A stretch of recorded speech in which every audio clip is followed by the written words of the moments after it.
Ya, untuk mengetahui lebih lanjut seperti apa tanggapan dari elemen masyarakat dan juga beberapa pengamat, kita langsung saja terhubung dengan pengamat politik Fajrul Rahman. Halo. Iya.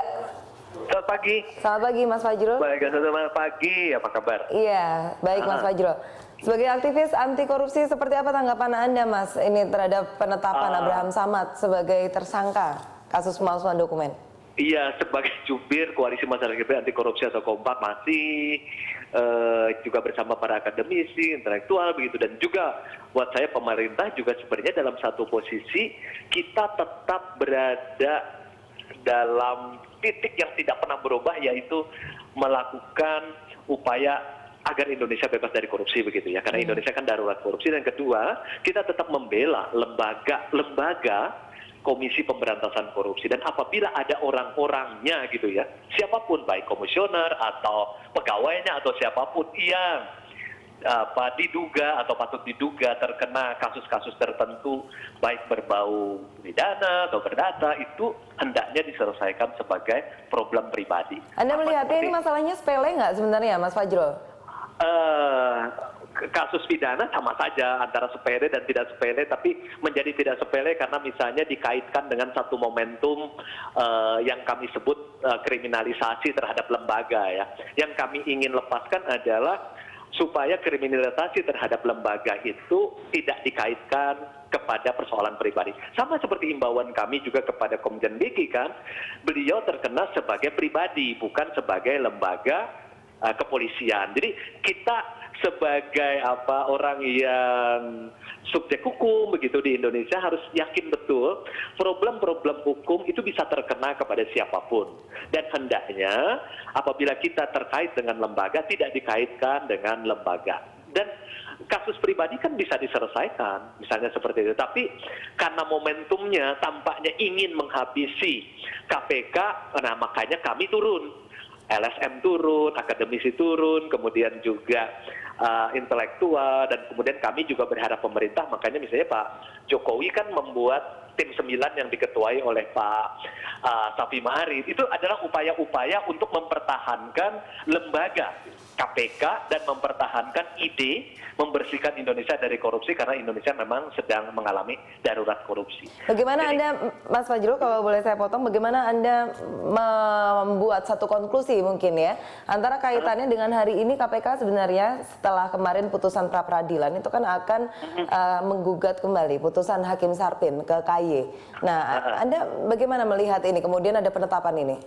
Kami sudah berdiskusi dengan teman-teman dan juga akhirnya mengusulkan kepada KPK, oke, kita ikuti saja prosedur hukum yang ada, yaitu ada peluang untuk peninjauan kembali terhadap keputusan Hakim Sarpin. Memang ini mengejutkan buat kita kan, karena tadinya kita berdasarkan pengalaman sebelumnya bahwa pra peradilan memakai pasal 77 itu pasti tidak akan lolos, karena itu tidak pra peradilan yang ada sekarang itu tidak dimungkinkan untuk misalnya memutuskan mengenai sah atau tidaknya seseorang menjadi tersangka. Itu tidak pernah ada, bahkan pernyataan itu juga langsung sebelum dilakukan oleh kepolisian. Saya masih ingat tuh dulu kasus Bibit dan Chandra, ketika ada upaya untuk melakukan pra peradilan, pihak kepolisian mengatakan tidak ada, pra peradilan itu tidak untuk menggugat mengenai sah atau tidaknya Bibit dan Chandra sebagai tersangka. Tapi lucunya hari ini, kemarin paling tidak, itu malah dipakai dan lolos begitu ya. Jadi ini sebuah problem hukum yang baru, makanya kami menyarankan oke, kita hormati aja prosedur hukum yang ada, kita hormati saja, lalu kemudian mudah-mudahan ini bisa di MA nanti ada satu keputusan dalam peninjauan kembali yang menguntungkan buat lembaga KPK. Saya pikir KPK sudah menghormati itu. Bahkan Pak Bambang Wijoyanto juga menghormati itu kan. Makanya beliau mengatakan, saya ingin mengundurkan diri karena saya sudah ditetapkan sebagai tersangka, misalnya seperti itu. Jadi biasa saja menurut saya, ini kita harus lihat apabila ada prosedur hukum yang masih bisa dilewati, mari kita ikuti di sana. Lalu kemudian kalau kami turun membela KPK, baik akademisi, intelektual, LSM, atau pemerintah membuat tim 9, itu dalam rangka dua hal saja, yaitu menyelamatkan lembaga KPK, dan yang kedua, yang paling penting, ide agar Indonesia bersih dari korupsi. Jadi itu saja. Ya, Mas Fajrul. Pribadi yang terkena, oke, biarkan diselesaikan melalui lembaga penegak hukum bersama pengacara, misalnya seperti itu. Iya, Mas Fajrul, 4 pimpinan KPK ini kan sudah ditetapkan sebagai tersangka. Nah, Betul. apakah ini mungkin ada sidang-sidang pra-peradilan lainnya? Ada 4 sidang pra-peradilan misalnya? Dan sangat dengan kasus yang ditetapkan oleh Pak Sarpin menjadi terbuka sekarang kemungkinan kan, semua orang yang ditetapkan sebagai tersangka di seluruh Indonesia oleh polisi maupun yang ditetapkan sebagai tersangka oleh KPK itu bisa memanfaatkan pasal 77, yaitu lembaga pra-peradilan itu tadinya itu secara akademis dan secara praktis dianggap tidak mungkin. Tapi ternyata terbuka, makanya saya dengar misalnya Surya Dharma Ali mau memanfaatkan itu, mungkin juga nanti Jero Wasik atau Sudan Batugana, tapi kemudian juga yang di kepolisian di seluruh Indonesia, mereka yang ditetapkan tersangka juga bisa menggunakan itu dengan adanya putusan dari Hakim Sarpin kemarin. Jadi terbuka peluang, ternyata pra-peradilan bisa menguji sah atau tidaknya seseorang ditetapkan sebagai tersangka yang tadinya tertutup dan dianggap tidak mungkin. Karena pasal 77 itu lebih menunjuk kepada administrasi saja, misalnya penangkapan, penahanan, penyidikan, misalnya begitu. Ya, jadi ini menarik. Walaupun nanti KPK akan mengujinya kembali ke MA melalui peluang peninjauan kembali begitu, PK. Ya. Iya, tanggal 20 Februari ini nanti kan Pak Abraham Samad akan dipanggil untuk melakukan pemeriksaan ya. Betul. Nah, Kalau bagaimana? Kalau kita mengikuti Undang-Undang 30 2002 tentang KPK, pasal 32 jelas dinyatakan apabila sudah menjadi tersangka, pimpinan KPK akan diberhentikan sementara. Dan pemberhentian sementaranya itu menurut pasal 3-nya, ayat 3-nya, yaitu melalui surat dari Presiden. Jadi mereka diberhentikan sementara. Nah, kalau 4-4-nya berarti kan habis ya. Jadi bagaimana lembaga KPK? Dan ada di peluang, misalnya ada PLT, bisa saja Presiden melakukan PLT. Dulu kan ketika kasus Bibit Chandra, lalu ada PLT kan, Pak Tumpak Hatorangan menurut saya. Jadi masih dimungkinkan, jadi tidak kiamat. Jadi lembaga KPK selamat, ide untuk membersihkan Indonesia dari korupsi tetap selamat. Jadi itu yang harus kita selamatkan. Kalau misalnya orang-orangnya menghadapi masalah, biarkan mereka selesaikan. Nanti saya yakin betul misalnya seperti Bambang Wijayanto, apabila dia lolos dari kasus di kepolisian, dia akan kembali dan akan menjadi lebih kuat lagi dalam memimpin KPK. Tapi isu ini menjadi panas sebenarnya karena respon dari orang-orang di sekitarnya. Misalnya dari pihak lembaga KPK sendiri, karyawan-karyawan KPK ini kan diisukan akan mundur setengahnya begitu kan, apabila Mestinya 4 pimpinannya ditersangkakan. Mestinya menurut saya sih teman-teman di KPK juga mesti lebih realistis, lebih rasional, karena ini ujian buat KPK ini memang dahsyat dan luar biasa. Ini pertama kali karena semuanya terkena, tetapi yakinlah, saya ingin meyakinkan pada teman-teman itu, kita hadapi saja ini. Apabila semuanya ini ternyata hanya kriminalisasi atau juga upaya untuk menghancurkan KPK, insya Allah mereka lolos dari upaya-upaya menjadi tersangka atau terdakwa atau yang lain-lain, nanti mereka kembali akan lebih kuat lagi buat KPK. Ini semacam surut saja, situasi yang sangat surut biasa saja dalam perkembangan sebuah upaya pemberantasan korupsi. Ini biasa banget. Ya, tetapi tetaplah yakin akademisi, intelektual, LSM, masyarakat dan juga pemerintah semuanya berada di belakang KPK dalam upaya menyelamatkan lembaga ini untuk membersihkan Indonesia dari korupsi. Jadi tidak perlu terlalu reaksioner, tidak perlu terlalu pesimis, tidak perlu terlalu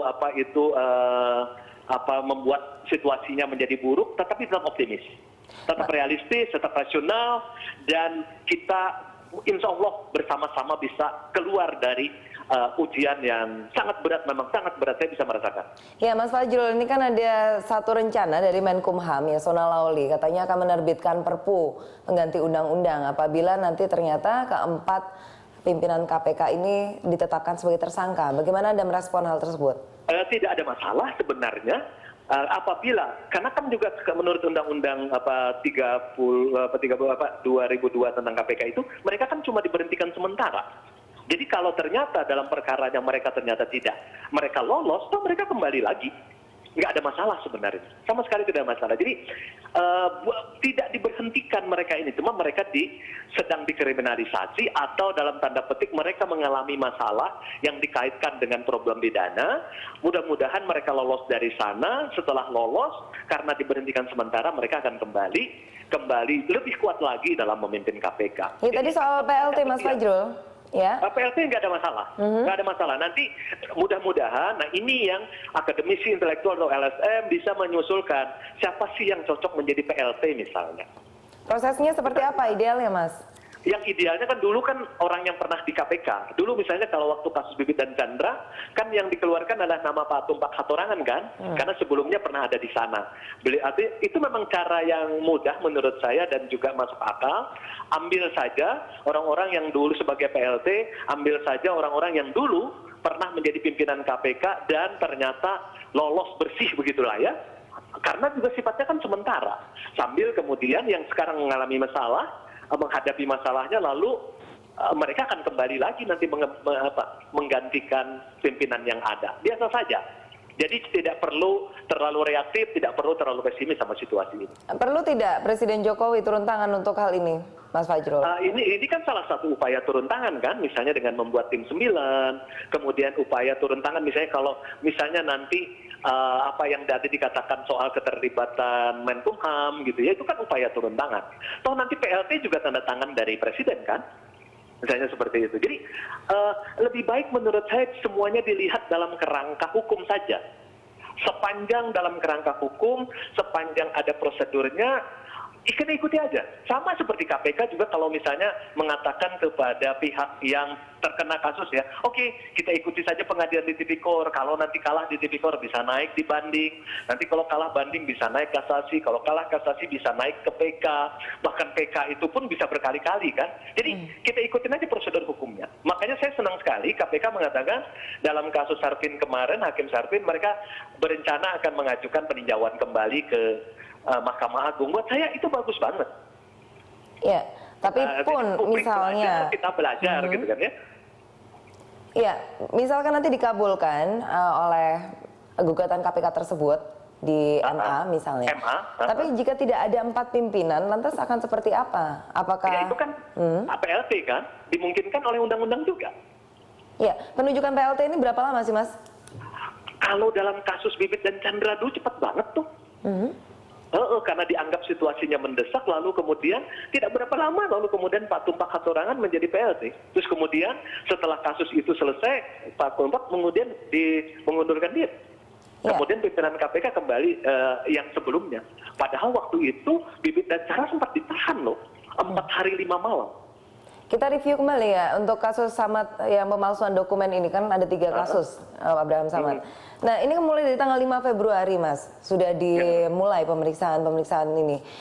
Nah, kalau Anda melihat apakah kemudian proses yang berjalan ini benar-benar berjalan dengan sesuai prosedur atau seperti apa, Mas? Bahwa ada momentumnya, kita juga mungkin masyarakat awam bisa bertanya-tanya. Jangankan awamnya, akademisi yang intelektual aja tanya-tanya, cepat sekali ya kasus ini ya. Misalnya kasus misalnya Pak Pandu itu dulu sejak tahun 2008 tidak pernah dimasalahkan, tidak pernah diutak-atik, tiba-tiba baru dilaporkan 2 hari jadi gitu saya. Kemudian kasusnya Pak Zulkarnain juga begitu, kasusnya Pak Samad, kemudian kasusnya Pak BW, cepat sekali ya. Saya sih senang saja, artinya Polri sekarang bisa bekerja cepat ya dalam menangani setiap aduan perkara. Ini sebuah prestasi juga mungkin bisa dikatakan begitu yang dilakukan. Tapi sepanjang mereka bisa membuktikan, nggak ada masalah buat saya. Ini problem hukum biasa saja. Setiap orang di Indonesia 250 juta ini bisa terkena problem yang serupa. Nah, kita hadapi dengan melalui prosedur-prosedur hukum yang serupa. Jadi tidak perlu kaget gitulah ya, bahwa kita bisa terkena kasus ini, bahwa nanti ada sisi politiknya, ada upaya yang kita anggap semacam kriminalisasi, bahkan dari pihak polisi juga mengatakan mereka juga dikriminalisasi, itu bisa saja. Tetapi upaya untuk membuat ini menjadi netral secara hukum, kita ikuti aja semua peraturan perundang-undangan, kita ikuti saja semua prosedur hukum yang ada. Saya pikir di titik itu kita menjadi lebih realistis, menjadi lebih rasional dan tidak reaktif menghadapi situasi ini. Ya memang kalau untuk saya yakin betul ya, kalau orang-orang ini kemudian seperti BW, Samad atau yang lain-lain lolos dari semua kasus ini, mereka kembali ke KPK, mereka akan menjadi lebih kuat dalam memimpin KPK lagi. Iya, baik Mas Fajrul, mungkin kalau untuk membicarakan tentang impunitas ini kan sedikit bukan sesuatu yang prosedural ya. Tapi sebenarnya ada nggak satu saran dari Anda ataupun juga dari aktivis gerakan anti korupsi sendiri bahwa pimpinan-pimpinan KPK ini seharusnya memang harus dipilah gitu. Apa yang kriminal yang bisa menjerat mereka, apa yang tidak bisa menjerat mereka dan menghalangi tugas mereka? Ada diskusi di antara teman-teman, saya mengikuti begitu ya, ada upaya untuk mendorong misalnya impunitas terhadap pimpinan KPK sepanjang mereka menjabat. Bahkan ada yang ingin memperluas, bukan hanya terhadap pimpinan KPK, tetapi juga terhadap orang-orang yang menjadi pegawai di sana. Sepanjang mereka menjabat, begitu, mereka tidak terkena dianggap diimpunitas dari kasus-kasus hukum. Ini juga menjadi perdebatan yang sangat keras karena mereka mengatakan, loh kasus apa saja, jangan-jangan nanti ada komisioner yang membunuh gitu, masa nggak boleh disidang misalnya begitu kan ya. Itu juga menjadi masalah, ataukah nanti dilepaskan dari kasusnya. Tapi sebenarnya kalau kita mau ngikutin, impunitas itu kan sebenarnya dalam titik tertentu kan terjadi. Contoh, kalau DPR dulu kalau mau diperiksa harus izin siapa? Presiden kan? Itu sebenarnya contoh impunitas tuh.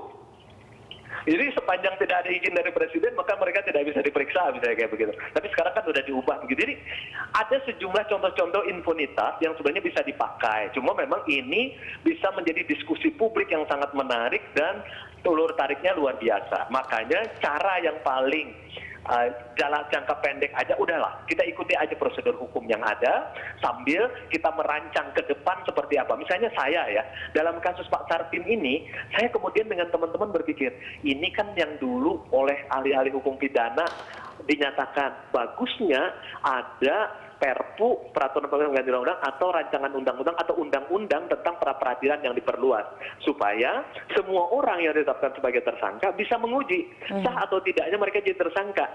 Ternyata didahului oleh Hakim Sarpin nih. Dia menerobos, dia menerobos yang selama ini dianggap sebagai halangan, itu pasal 77 itu. Nah ini sebenarnya buat kita kan jadi wah ini sebenarnya terbuka matanya ya. Bahwa kemungkinan untuk memperadilankan kasus-kasus itu ada. Tetapi sebenarnya kan kita juga jadi bertanya-tanya, bukannya tidak bisa dengan pasal 77 itu. Makanya kan ada pernyataan Hakim Sarpin menyeleweng dari undang-undang, Hakim Sarpin melanggar undang-undang ya kan? Ada pernyataan-pernyataan karena memang debat mengenai pra-peradilan pasal 77 itu lama sekali dan bukunya itu banyak sekali beredar di pasar. Semacam usulan agar Pak SBY, Pak Jokowi itu membuat Perpu peradilan yang diperluas itu. Tapi ternyata belum dibuat, sudah dijalankan oleh Hakim Sarpin. Nah cuma saya menjadi bertanya-tanya apakah putusan ini akan lolos di Mahkamah Agung. Karena sejumlah mantan hakim Mahkamah Agung sudah menyatakan, wah itu menyeleweng putusan itu katanya. Putusan itu melanggar undang-undang, melanggar pasal 77. Tapi pelajaran terpentingnya adalah, wah Pak Jokowi mesti berpikir keras untuk membuat RUU pra-peradilan yang diperluas atau Perpu pra-peradilan yang diperluas. Semua orang bisa memanfaatkannya. Ya baik, terima kasih Mas Fajrul Rahman. Kita harapkan saja hukum. Terima kasih banyak, Berita Satu. Terima kasih banyak. Iya, kita harapkan saja hukum bisa berimbang.